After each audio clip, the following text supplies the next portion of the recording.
Well, good day, viewers. Today we have a 2012 Kia Rondo, and it's got an interesting issue where the vehicle will not start. It'll crank but not start with the ignition key. So let's confirm the condition. All the lights come on as normal, but it won't start. Now, the way the customer does get it started is he turns the key on and uses the start button on the remote control. Now, I don't know which button this is. Oh, this.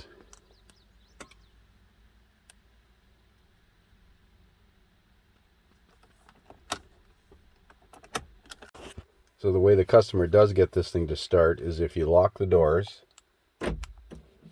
and then use the remote start button on the aftermarket remote. Hold it.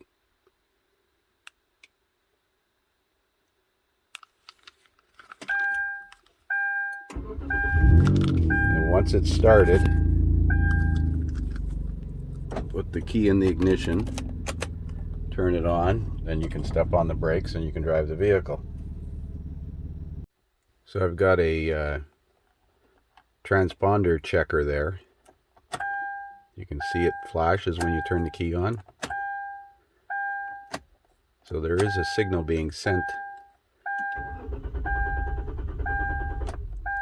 but it may not be correct. Let's throw the scan tool on it and see what codes it's setting.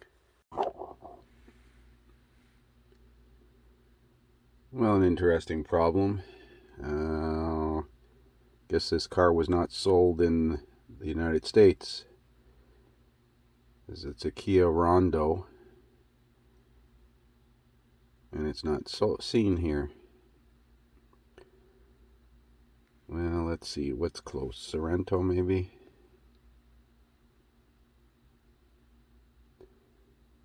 One, two, three, four, 5, 6, 7, 8.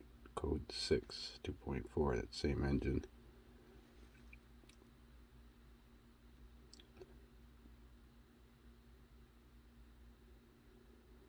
Let's do a code scan and see if it'll read.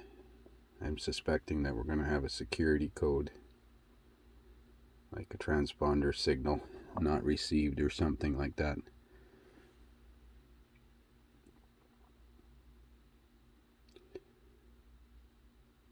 Catalyst efficiency code.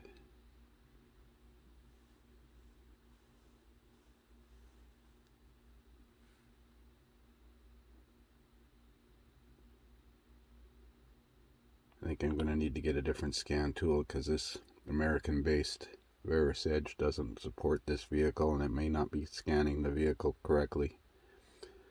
There's only 2 controllers so far.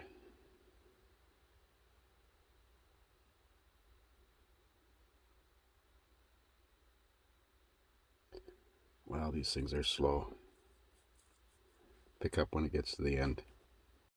So nothing to report regarding the security, and I would have expected it to be in the body control module, but it only got into 2 modules, so it may not be configured correctly using a Sorrento. So I'm going to try my Think tool Platinum and see if that works. Mosquitoes are bad in here today. So even this Think tool doesn't ID it. It pulls the VIN number, but it doesn't ID it. Manually select. Detected VIN number is that one. Cancel to select it manually. Manually select USA area.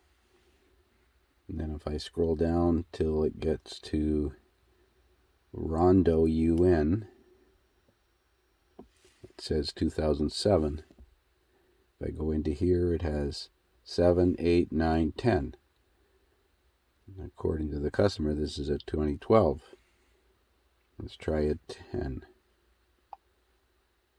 System selection. Immobilizer. Read data stream. Key status. ECU status.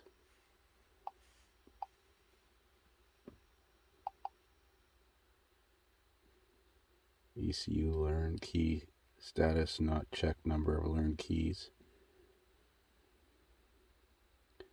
Key status not checked. What happens when I take the key off and put it back in?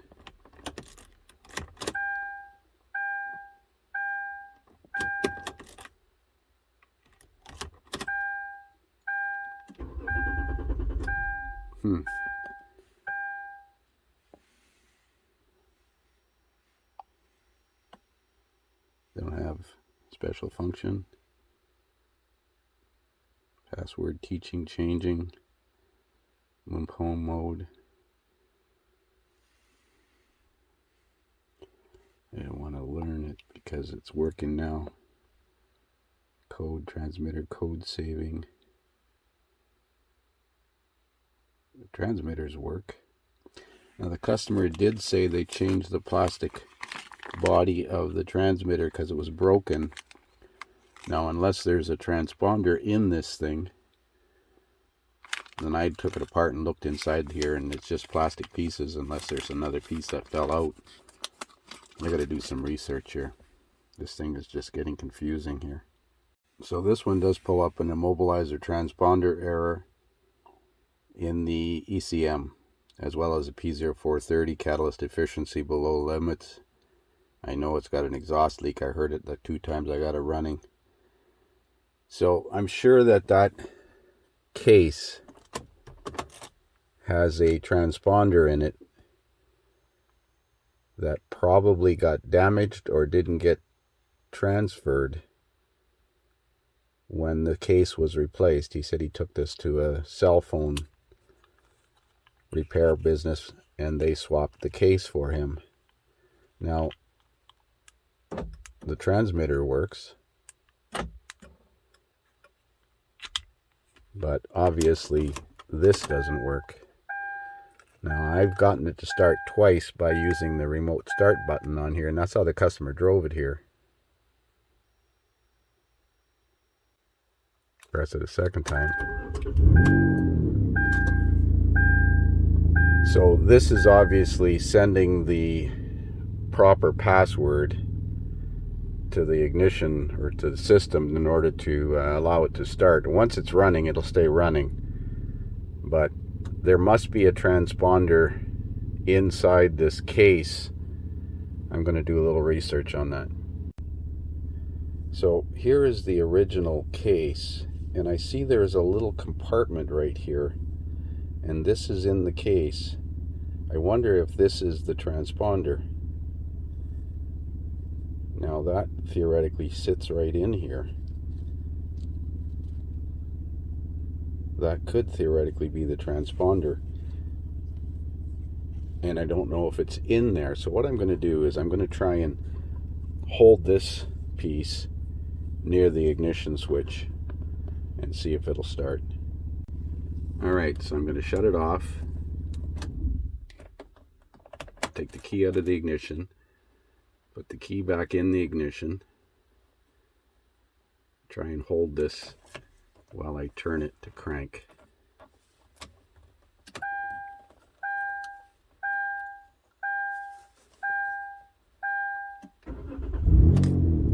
Guaranteed. That's got to be inside that. Let's try it without it. And let's take the key out. Let's try putting this closer now.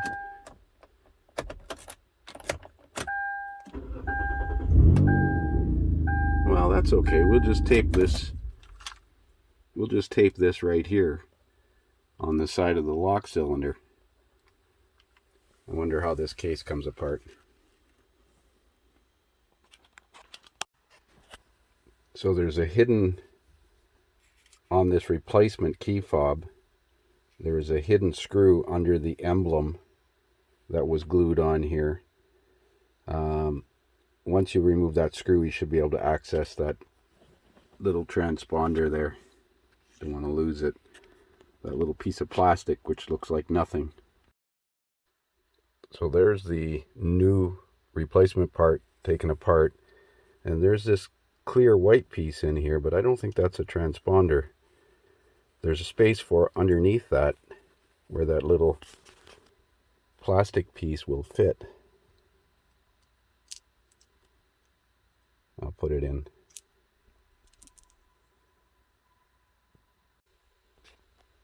So it fits underneath that white plastic piece. It wasn't supplied with the plastic body. So now we're going to put it back together again. So I got it back together again. Let's see if it works. See, that little transponder lives in there.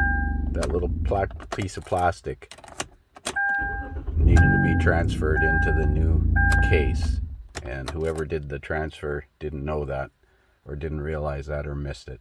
That's it. Thanks for watching.